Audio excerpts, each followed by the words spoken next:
Bukod sa paghahatid ng napapanahong impormasyon, naging katuwang din ng publiko ang Radyo Pilipinas Naga sa gitna ng sunod-sunod na bagyo. May balitang pambansa si Rachel Oliveros ng Radyo Pilipinas. Sa gitna ng sunod-sunod na bagyong tumama sa Bicol Region, muling pinatunayan ng Radyo Pilipinas Naga na hindi lang ito himpilan ng balita, kundi katuwang din sa pagsiservisyo publiko.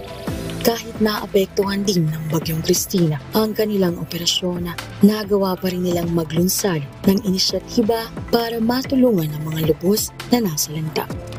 Partikular sa Gainza, Camarines Sur. Sa tulong ng mga tagapakinig at kanilang pagbabayanihan, isang feeding program at pamamahagi ng relief packs ang isinagawa para sa 150 katao. Bagamat maliit ang bilang, malaking bagay ito para sa mga pamilyang higit na nangangailangan, lalo na ang mga bata at nagkatatandang pinag-aapektado ng kalamidad. Thank you din po sa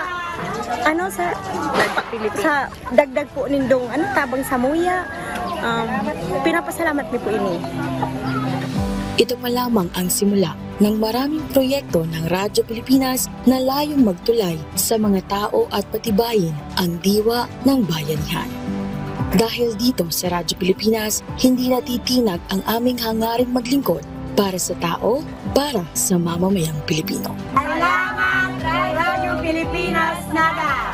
Ito si Rachel Oliveros White. Ribahan kitang mabangon giraray para sa Radyo Pilipinas.